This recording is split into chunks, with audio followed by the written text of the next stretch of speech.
সবাই? আচ্ছা, আলহামদুলিল্লাহ ভালো। আপনি ভালো আছেন? আলহামদুলিল্লাহ। আচ্ছা, ওই দিন আমি ট্যারোটিক্সটা মাত্র 2টা স্লাইড করাতে পেরেছি।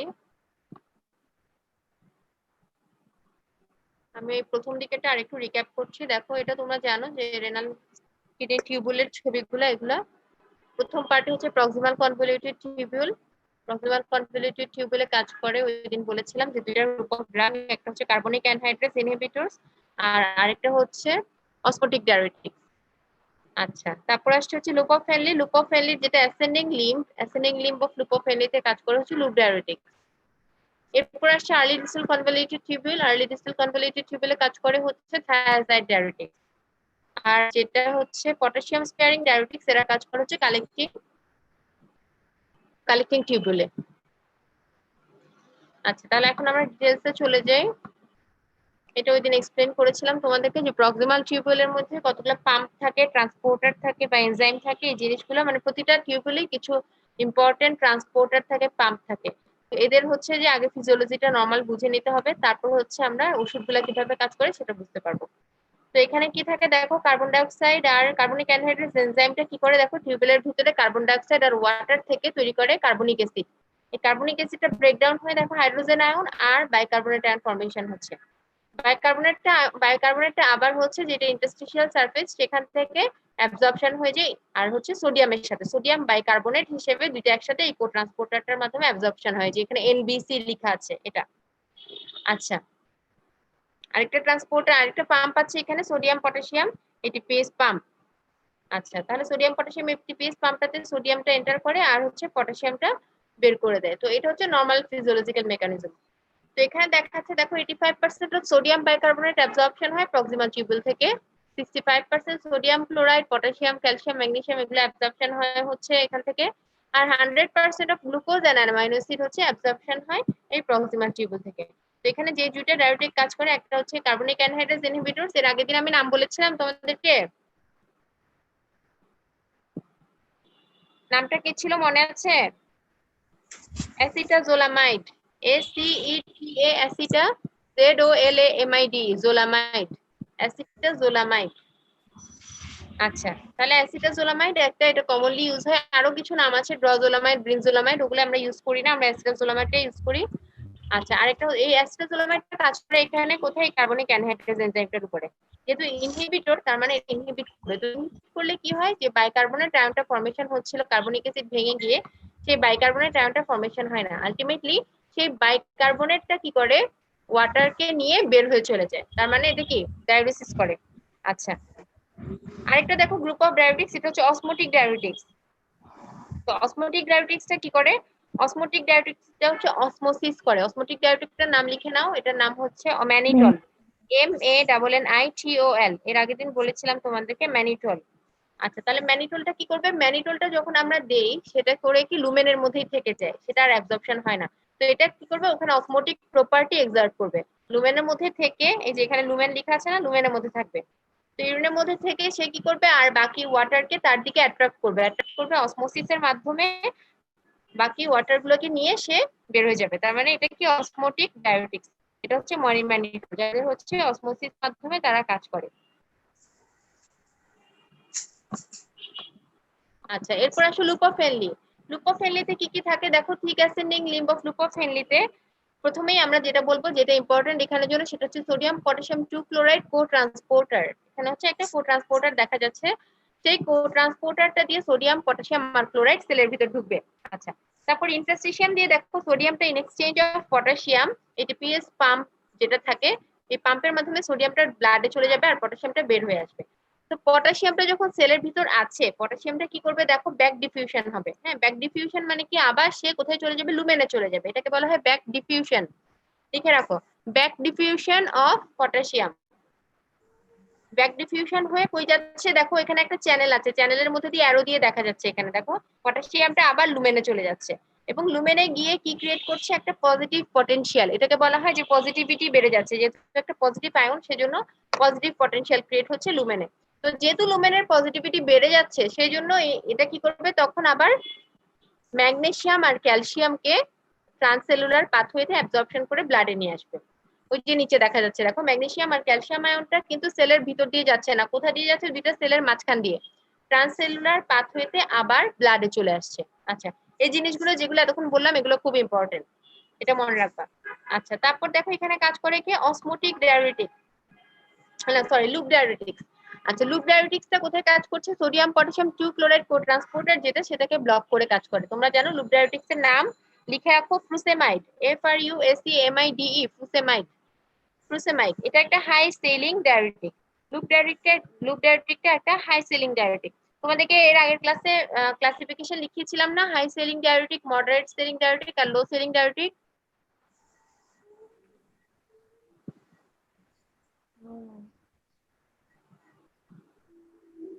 খাতা বের করে দেখো মনিটর,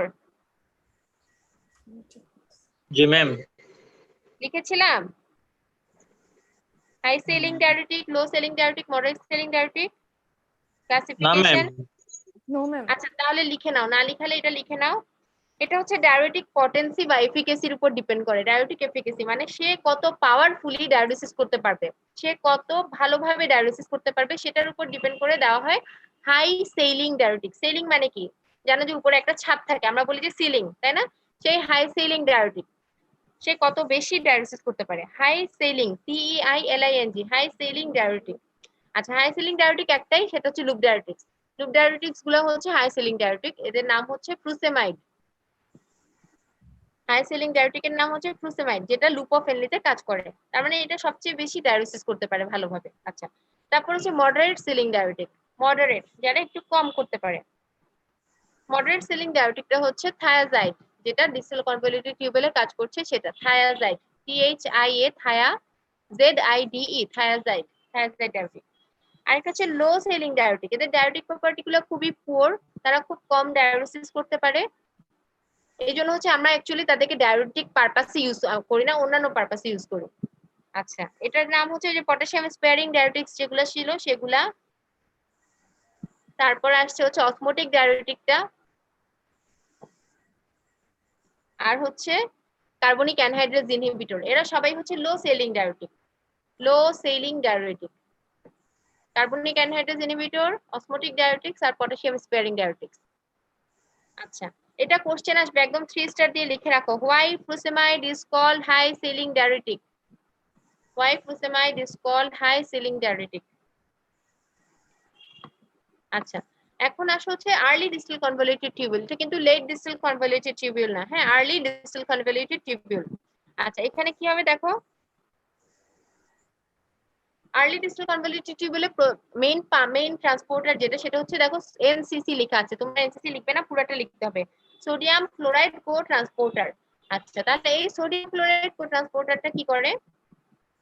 সোডিয়াম ক্লোরাইড কো ট্রান্সপোর্টার কি করবে? সোডিয়াম আর ক্লোরাইডকে সেলের ভিতর নিয়ে যাবে। তারপর সেল থেকে দেখো সোডিয়ামটা in exchange of potassium, sodium potassium ATPase পাম্পের মাধ্যমে সোডিয়ামটা ব্লাডে চলে যাবে, পটাশিয়ামটা বের হয়ে আসবে।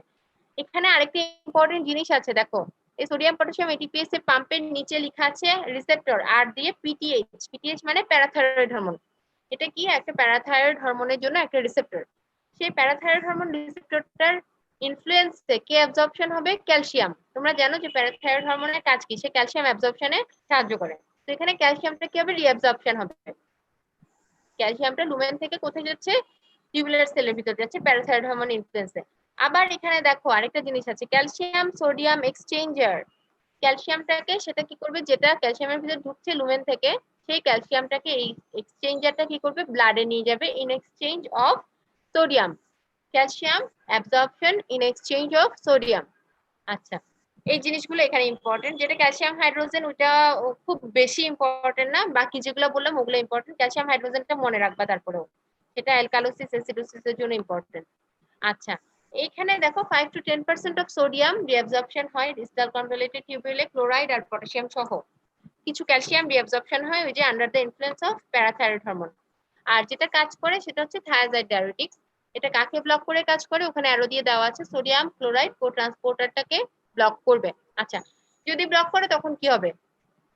অথবা এর আগে যে লুপ ডায়ুরেটিক্সটা দেখালাম যে সোডিয়াম পটাশিয়াম 2 ক্লোরাইড কো ট্রান্সপোর্টারটাকে ব্লক করছে, ব্লক করলে কি হবে? তারা হচ্ছে সোডিয়াম ক্লোরাইড পটাশিয়াম এগুলোকে অ্যাবজর্পশন হতে দিবে না। এখানে থায়াজাইডটা কাদেরকে অ্যাবজর্পশন হতে দিচ্ছে না? সোডিয়াম আর ক্লোরাইডকে। তাহলে অ্যাবজর্পশন না হলে সেটা কি হবে? সেটা হচ্ছে লুমেনে থেকে যাবে এবং তাদের সাথে আরো কতগুলাই ওয়াটারকে নিয়ে, যেহেতু এটা লবণ, কি করে সল্ট গুলো কি করে ওয়াটারকে অ্যাট্রাক্ট করে, সল্ট ওয়াটার গুলোকে নিয়ে কি হবে? বের হয়ে যাবে। তাহলে এভাবে সে ডায়ুরেসিস করবে। আচ্ছা, কালেক্টিং টিউবিউলে কে কাজ করে? আমরা আগে বলেছি যে পটাশিয়াম স্পেয়ারিং ডায়ুরেটিক, যারা হচ্ছে পটাশিয়ামকে স্পেয়ার করে। পটাশিয়াম স্পেয়ারিং মানে কি? যারা পটাশিয়ামকে স্পেয়ার করবে মানে কি? পটাশিয়াম লস হতে দিবে না, পটাশিয়ামটাকে ধরে রাখবে, তাই না? আর পটাশিয়াম লুজিং ডায়ুরেটিক, তার মানে কিছু পটাশিয়াম স্পেয়ারিং ডায়ুরেটিক আর হচ্ছে কিছু পটাশিয়াম লুজিং ডায়ুরেটিক। তো পটাশিয়াম স্পেয়ারিং মানে যারা পটাশিয়াম ধরে রাখবে, আর লুজিং হচ্ছে যেগুলো পটাশিয়ামকে বের করে দেয়। এই যে থায়াজাইড, ফ্লুসেমাইড, এগুলো হচ্ছে পটাশিয়াম লুজিং ডায়ুরেটিক। যদি কেউ জিজ্ঞেস করে, মানে ওইভাবে ক্লাসিফাই করতে পারে যে পটাশিয়ামের উপর ডিপেন্ড করে কিভাবে ক্লাসিফাই করবা, তোমরা বলতে পারো যে পটাশিয়াম স্পেয়ারিং ডায়ুরেটিক যেগুলো পটাশিয়ামকে ধরে রাখবে, আর একটা গ্রুপ অফ ডায়ুরেটিক হচ্ছে পটাশিয়াম লুজিং ডায়ুরেটিক, যারা হচ্ছে পটাশিয়ামকে বের করে দেয়। আচ্ছা, মানে হাইপোক্যালেমিয়া করবে। তো এখন এখানের ফিজিওলজিটা দেখো। ক্যালিকিন টিউবেলে এখানে থাকে হচ্ছে কয়েকটা চ্যানেল, সোডিয়াম চ্যানেল আর পটাশিয়াম চ্যানেল, দুইটা আলাদা আলাদা করে চ্যানেল আছে দেখো লুমিনাল সারফেসে। হ্যাঁ, আর থাকে হচ্ছে একটা রিসেপ্টর, সেটার উপর কাজ করে কি? অ্যালডোস্টেরন। আচ্ছা, এখন অ্যালডোস্টেরনের ইনফ্লুয়েন্সে কি হয়? তোমরা জানো অ্যালডোস্টেরনটা সোডিয়ামকে ইনফ্লাক্স করবে আর পটাশিয়ামকে বের করে দিবে। আচ্ছা, তাহলে সোডিয়াম আর পটাশিয়াম যেটা বের করে দিচ্ছে, দেখো সোডিয়াম যেটা ঢুকছে সেটা আবার in exchange of potassium, sodium potassium ATPase পাম্পের মাধ্যমে কি করবে? ব্লাডে চলে যাবে, পটাশিয়ামটা হচ্ছে বের হয়ে যাবে। আচ্ছা, আর এখানে আরেকটা রিসেপ্টর আছে, সেটা হচ্ছে ADH receptor, ADH anti diuretic hormone. সেটা কি করে? সেটা হচ্ছে ওয়াটারকে রিঅ্যাবজর্পশন করবে। আচ্ছা, তাহলে এখানে দেখো 2 to 5% অফ সোডিয়াম ক্লোরাইড এগুলো রিঅ্যাবজর্পশন হয়, আর পটাশিয়ামটা হচ্ছে সিক্রেশন হয়। আর এখানে কাজ করে পটাশিয়াম স্পেয়ারিং ডায়ুরেটিক। তো ডায়ুরেটিক যেটা কাজ করে পটাশিয়াম স্পেয়ারিং, সেটা হচ্ছে দুই ধরনের। একটা হচ্ছে সরাসরি রিসেপ্টরের উপর কাজ করবে, রিসেপ্টর মানে সরাসরি অ্যালডোস্টেরন রিসেপ্টরকে ব্লক করে দিবে, সরাসরি অ্যালডোস্টেরন রিসেপ্টরটাকে ব্লক করে কাজ করবে। হ্যাঁ, এটা হচ্ছে একটা গ্রুপ। আর আরেকটা গ্রুপ হচ্ছে যেটা সোডিয়াম চ্যানেলকে ব্লক করবে, অ্যালডোস্টেরন রিসেপ্টরের উপর কাজ করবে না। সেটা এখানে যে সোডিয়াম চ্যানেলটা আছে দেখা যাচ্ছে লুমেনাল সাইডে, এই সোডিয়াম চ্যানেলটাকে ব্লক করবে।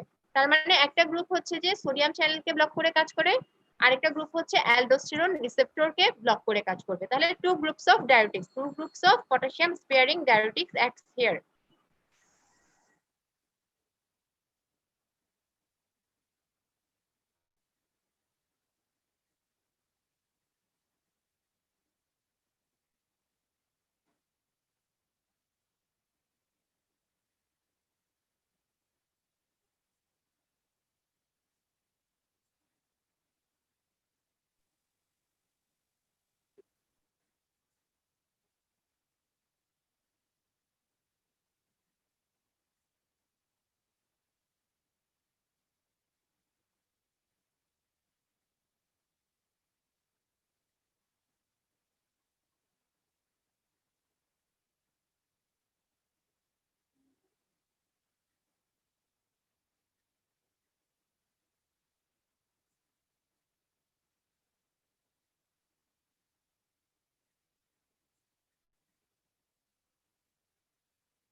সরি, একটু ইন্টারাপ্টেড হলো।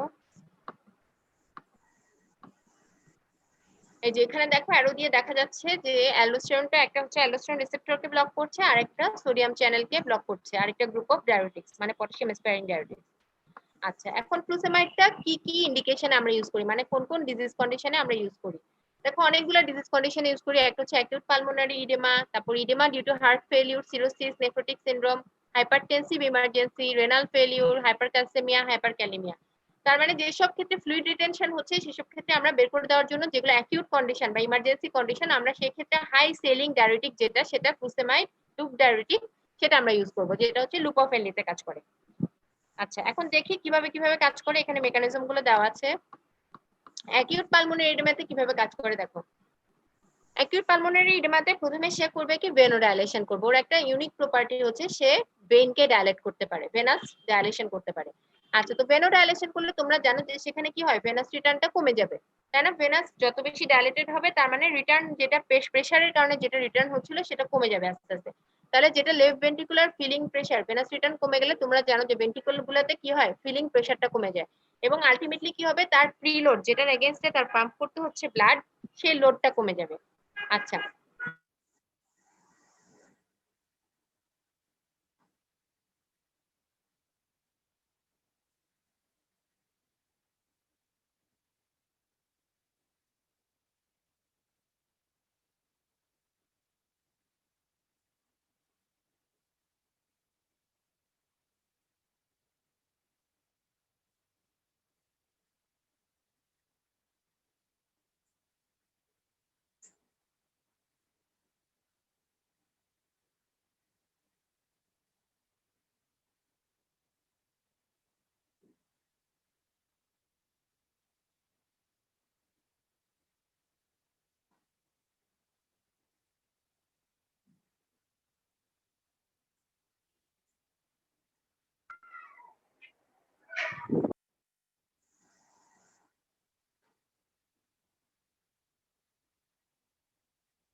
নেটওয়ার্কটা একটু ডিস্টার্ব করছে। তোমরা কি এখন শুনতে পাচ্ছ আমার কথা?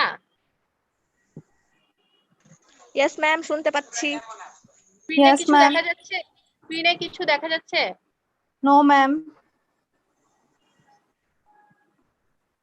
এখন দেখতে পাচ্ছো? Yes, জি ম্যাম, ma'am. দেখা যাচ্ছে।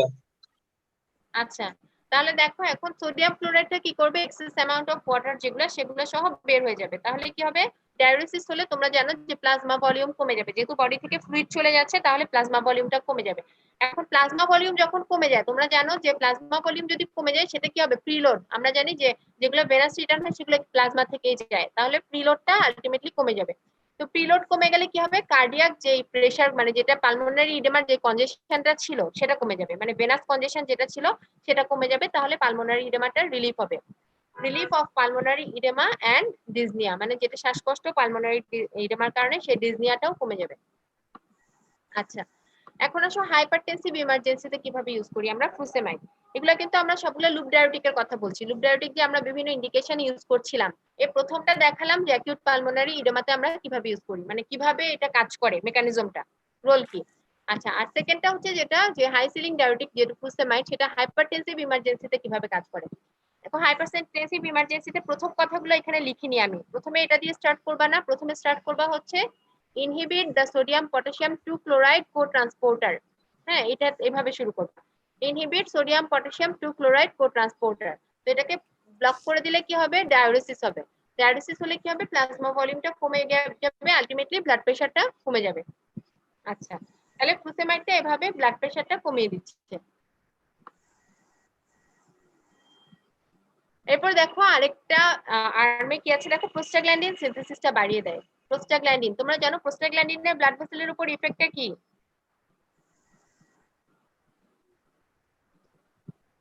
ডাইলেট করে। প্রোস্টাগ্ল্যান্ডিনের ইফেক্ট অন ব্লাড ভেসেল কেউ বলতে পারবা?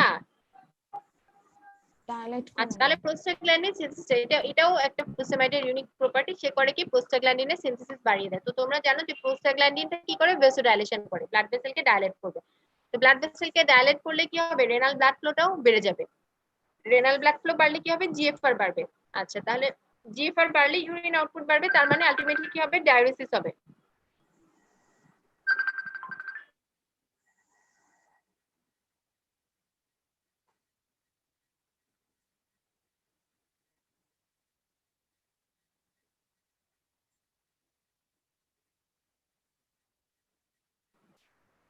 আচ্ছা, তাহলে দেখো ইউরিন আউটপুটটা বাড়লে কি হবে, ডায়ালিসিস বেশি বেশি হবে। তাহলে ডায়ালিসিস হলে কি হবে, প্লাজমা ভলিউমটা কমে গিয়ে আলটিমেটলি তোমরা জানো যে প্লাজমা ভলিউম যত বেশি বাড়বে কার্ডিয়াক আউটপুট তত বেশি বাড়বে, এগুলো ফিজিওলজিতে পড়ে আসছো। তাহলে কার্ডিয়াক আউটপুটটা কার সাথে ডিরেক্টলি রিলেটেড, ব্লাড প্রেশারের সাথে ডিরেক্টলি রিলেটেড, তাই না? আচ্ছা, আরেকটা ভাবে দেখো, এখানে কিন্তু এটা লেখা নাই, ভেসোডাইলেশন যদি করে সেটা কি হবে, আবার পেরিফেরাল রেজিস্ট্যান্স, যেটা পেরিফেরাল রেজিস্ট্যান্সটাও কিন্তু কমে যায়, তাই না? পেরিফেরাল রেজিস্ট্যান্স কমে গেলে কি করবে, তোমরা জানো যে পেরিফেরাল রেজিস্ট্যান্স যত বেশি বাড়বে তত বেশি ব্লাড প্রেশার বাড়বে। তাহলে ওইভাবেও কিন্তু সে ব্লাড প্রেশারটা ইনডিরেক্টলি কমাতে পারে। আচ্ছা, এগুলো একদম অঙ্কের মতো ফর্মুলা, জাস্ট সুন্দর করে ফ্লো চার্টের মতো করে লিখে যাবা। এখন দেখো এখানে একটু অ্যানিমেশনটা উল্টাপাল্টা হয়ে গেছে। ফুরোসেমাইডটা হাইপার ক্যালসিমিয়ায় কিভাবে কাজ করে? হাইপার ক্যালসিমিয়া কিছু কিছু ডিজিজ কন্ডিশনে পেশেন্টের ক্যালসিয়াম লেভেল বেড়ে যায়, ব্লাডে ক্যালসিয়াম লেভেল বেড়ে যায়, তোমরা জানো যে সেটাকে কি বলে, হাইপার ক্যালসিমিয়া বলে। তো এখন হাইপার ক্যালসিমিয়া ট্রিটমেন্টে আমরা কিছু মাঝে মাঝে ফুরোসেমাইড ইউজ করতে পারি।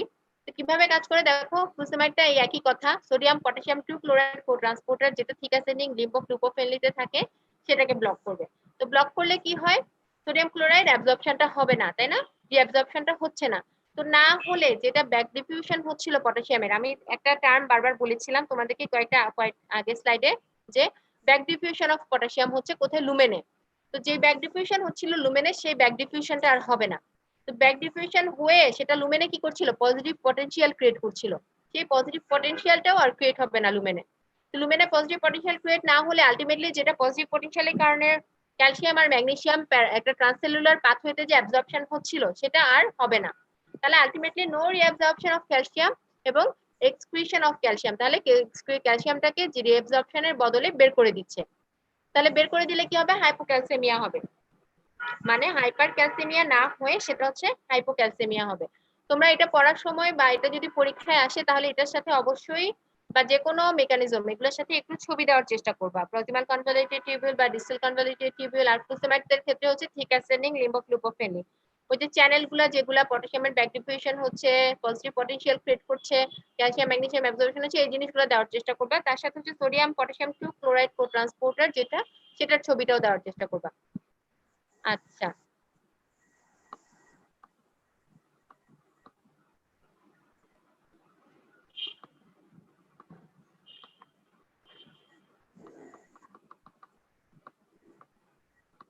হাইপারক্যালেমিয়াতে কিভাবে কাজ করে দেখো। হাইপারক্যালেমিয়া মানে কি, যে কন্ডিশনটাতে পটাশিয়াম বেড়ে যায় সেটাকে আমরা বলি হাইপারক্যালেমিয়া। এটাও একই রকম, যখনই ফুরোসেমাইডের নাম আসবে তখনই কি আসবে, এর সাথে সাথে ও যে ট্রান্সপোর্টারটার উপর কাজ করে সেটা আসবে এবং thick ascending limb of loop of Henle নাম আসবে। তাহলে ফুরোসেমাইড কাকে ইনহিবিট করছে, inhibition of sodium potassium 2 chloride cotransporter in thick ascending limb of loop of Henle. তাহলে no reabsorption of sodium potassium 2 chloride, তো সোডিয়াম পটাশিয়াম আর ক্লোরাইডের কোনো রিঅ্যাবজর্পশন হবে না। No sodium no reabsorption of sodium in, তাহলে সোডিয়াম রিঅ্যাবজর্পশন না হলে সোডিয়ামটা কোথায় থেকে যাবে, সোডিয়ামটা লুমেনের মধ্যেই থেকে যাবে, তাই না? লুমেন থেকে যেহেতু সোডিয়াম পটাশিয়াম 2 ক্লোরাইড কো ট্রান্সপোর্টারটার মাধ্যমে অ্যাবজর্পশন হচ্ছিল, যেহেতু ফুরোসেমাইড ওই ট্রান্সপোর্টারটাকে ব্লক করে দিচ্ছে, সেহেতু সোডিয়ামটা কি হবে না, রিঅ্যাবজর্পশন হবে না সেলের ভিতর। তাহলে সেলের ভিতর না থাকলে কোথায় থাকবে, সে লুমেনেই থেকে যাবে। এখন লুমেন দিয়ে সে কোথায় যাবে, আস্তে আস্তে লুমেন দিয়ে সে ডিস্টাল কনভলিউটেড টিউবিলকে ক্রস করে কোথায় যাবে, কালেক্টিং টিউবেলে যাবে। এখন কালেক্টিং টিউবেলে কাজ করে কে, কালেক্টিং টিউবেলে কাজ করে হচ্ছে কি রিসেপ্টর ছিল বলেছিলাম, সোডিয়াম রিসেপ্টর কোন এন্ড হরমোনটা রিসেপ্টর ছিল, aldosterone. Aldosterone, very good, aldosterone receptor ছিল। তাহলে ওই যে এক্সেস সোডিয়াম গুলা যেগুলা রিঅ্যাবজর্পশন হচ্ছে না থিক অ্যাসেন্ডিং লিম্ফ অফ গ্লুকোফেনলিতে, তারা আস্তে আস্তে কালেক্টিং টিউবেলে চলে গিয়ে কোথায় পড়লো, গিয়ে ওই অ্যালডোস্টেরন রিসেপ্টরের ওখানে। তো অ্যালডোস্টেরন কি করে, সোডিয়ামকে রিঅ্যাবজর্পশন করবে ইন এক্সচেঞ্জ অফ পটাশিয়াম, মানে সোডিয়ামকে সে সেলের ভিতর ঢুকায় ব্লাডে নিয়ে চলে যাবে আর পটাশিয়ামটাকে সে বের করে দিবে। তার মানে পটাশিয়ামটা কি হবে, বেশি বেশি ইফ্লাক্স হবে, বের হয়ে যাবে। তার মানে কি হবে, তখন বেশি বেশি পটাশিয়াম বের হয়ে গেলে সেটা হাইপোক্যালেমিয়া হবে, মানে পটাশিয়ামটাকে কমিয়ে দিবে। তার মানে এভাবে ফুরোসেমাইডটা হাইপার ক্যালেমিয়া ট্রিটমেন্টে ইউজ করা হয়। এগুলো একদম ইজি অঙ্কের মতো, শুধু ফ্লো চার্ট গুলো সুন্দর করে পড়ে যাবা আর হচ্ছে ওই যে ছবি দেখবা সবসময়, ছবি না দেখলে কিন্তু এমনি পড়লে জীবনেও মনে থাকবে না, কোথায় কোন পাম্প আছে সেগুলো ছবি দেখে দেখে মনে করবা। তোমরা যেহেতু সবাই সায়েন্সের স্টুডেন্ট, এই জিনিসগুলো ফার্স্ট ইয়ার সেকেন্ড ইয়ারে পড়ে আসছো, এই জিনিসগুলো বুঝতে পারবা, ছবিটা বারবার দেখবা তাহলে মনে থাকবে। ছবির সাথে হচ্ছে ফ্লো চার্ট গুলো কোরিলেট করে পড়বা। আচ্ছা, এখন আসো থায়াজাইড। থায়াজাইডটা কোথায় ইউজ করছে? তো থায়াজাইডটা কোথায় কাজ করে? আর্লি ডিস্টাল কনভলিউটেড টিউবিউলে। আচ্ছা, থায়াজাইডটাকে আমরা বলেছিলাম যে মডারেট সেলিং ডায়াবেটিক। এখন এখানে লেখা আছে দেখো, mild to moderate hypertension, mild cardiac failure, idiopathic hypercalciuria আর নেফ্রোজেনিক ডায়াবেটিস ইনসিপিটাস। তো এখানে একটা কোশ্চেন করবে টিচাররা, সেটা হচ্ছে যে থায়াজাইডটাকে একটা পেশেন্ট আসলো তোমার কাছে ক্রনিক হাইপারটেনশন নিয়ে, মানে পেশেন্টটার হাইপারটেনসিভ পেশেন্টটা অনেক বছর ধরে হাইপারটেনশন। পেশেন্টটাকে তুমি কোন ডায়াবেটিক্সটা দিবা? থায়াজাইড দিবা নাকি ফুসেমাইড দিবা? তাহলে Thiazide। অ্যান্সারটা কি হবে? ম্যাম থায়াজাইড দিব। পেশেন্টটাকে দিবা থায়াজাইড। কেন? কারণ হচ্ছে আমরা বলেছি কি ফুসেমাইড সব ইমার্জেন্সি কন্ডিশন গুলোতে আমরা ইউজ করবো, অ্যাকিউট কন্ডিশন, ইমার্জেন্সি কন্ডিশন, যেটা এটা হাই সেলিং ডায়াবেটিক, সেজন্য এটাকে আমরা অনলি যেসব কন্ডিশন অ্যাকিউট কন্ডিশন এবং ইমার্জেন্সি কন্ডিশন, সেই কন্ডিশন গুলাতে আমরা ফুসেমাইড ইউজ করব। আর থায়াজাইড আমরা ইউজ করব হচ্ছে কিসে? যাদের ক্ষেত্রে যারা chronic case, mild to moderate, মানে যাদের এখন কোনো ইমার্জেন্সি কন্ডিশন না, হঠাৎ করে ব্লাড প্রেশার বেড়ে যায় না বা এরকম, তাদের ক্ষেত্রে আমরা ইউজ করব। তো যেসব ইমার্জেন্সি কেস বা অ্যাকিউট কেস, সেগুলোতে কমানোর জন্য কিন্তু আমাদের যেটা সবচেয়ে ভালো কাজ করে সেটাই দিতে হবে, মানে ফুসেমাইড দিতে হবে। আর এসব মাইল্ড টু মডারেট হাইপারটেনশন, তারপর ক্রনিক হার্ট ফেলিউর, এই জিনিসটা আমরা ইউজ করতে পারি। আচ্ছা, তাহলে হাইপারটেনশনে কিভাবে কাজ করে দেখো থায়াজাইডটা। প্রথমে দেখা যাচ্ছে যে activation of ATP sensitive potassium channel in vascular smooth muscle. Potassium channel যখনই যেখানে অ্যাক্টিভেট হবে, কি হবে? ডিপোলারাইজেশন হবে নাকি হাইপারপোলারাইজেশন হবে? পটাশিয়াম ইনফ্লাক্স হলে কি হয়? হাইপারপোলারাইজেশন হয়। আর সোডিয়াম ইনফ্লাক্স হলে অলওয়েজ মেমব্রেন এক্সাইটেশন হয়, ডিপোলারাইজেশন হবে। তাহলে পটাশিয়াম যখনই এখানে অ্যাক্টিভেট হচ্ছে চ্যানেলটা, তখন কি হবে? হাইপারপোলারাইজেশন হবে পটাশিয়াম ঢুকে। তাহলে হাইপারপোলারাইজেশন হলে কি হবে? যেসব ক্যালসিয়াম চ্যানেলগুলো ছিল সব বন্ধ হয়ে যাবে। ক্যালসিয়াম এন্ট্রি না হলে কোনো ভেসোকনস্ট্রিকশন হবে না, মানে ব্লাড ভেসেল গুলোকে কে কনস্ট্রিকশন করে? ক্যালসিয়াম। তো ক্যালসিয়াম যেহেতু নাই, ক্যালসিয়াম চ্যানেলটা বন্ধ হয়ে যাচ্ছে হাইপারপোলারাইজেশনের কারণে, সেজন্য ক্যালসিয়াম এন্ট্রি হতে পারছে না ব্লাড ভেসেলের ভিতরে। তো ক্যালসিয়াম এন্ট্রি না হলে কি হবে না? ওই যে ম্যাকটিন মায়োসিন লিগামেন্ট গুলো কি হবে না? কন্ট্রাকশন হবে না, তাই না? কাপলিং হবে না। কাপলিং না হলে ভেসো কনস্ট্রিকশন হবে না। আলটিমেটলি কি হয়? ভেসোডাইলেশন হয়ে পেরিফেরাল ভাস্কুলার রেজিস্ট্যান্স কমে যায়। আচ্ছা, তাহলে এভাবে সে কি করছে? একভাবে ব্লাড প্রেশার বাড়াচ্ছে। আরেকভাবে কিভাবে ব্লাড প্রেশার কমাচ্ছে? আরেকভাবে কিভাবে কমায় দেখো, সোডিয়াম ক্লোরাইড সিম্পোর্টার, যেটা মানে কো ট্রান্সপোর্টার, যেটা আর্লি ডিস্টাল কনভলিউটেড টিউবুলে ছিল, ওটাকে ব্লক করে দিচ্ছে। তাহলে এখানে কি হচ্ছে না? সোডিয়াম আর ক্লোরাইড অ্যাবজর্পশন হচ্ছে না। আলটিমেটলি সোডিয়ামটা এক্সেস অ্যামাউন্ট অফ ওয়াটার নিয়ে বডি থেকে বের হয়ে যাচ্ছে, ডায়ালিসিস করছে, ইউরিন আউটপুট বেড়ে গিয়ে প্লাজমা ভলিউম কমে যাচ্ছে। তোমরা জানো যে প্লাজমা ভলিউম কমে গেলে কার্ডিয়াক আউটপুট কমে যায়, আলটিমেটলি ব্লাড প্রেশার কমে যায়। আচ্ছা, আর লং টার্ম যদি ইউজ হয় তাহলে কি হবে? যদি আমরা অনেক দিন ধরে কোন একটা ডায়াবেটিস হাইপারটেনসিভ পেশেন্টকে দেই, থায়াজাইড দেই, তাহলে সোডিয়াম লস হতে থাকে, তাই না?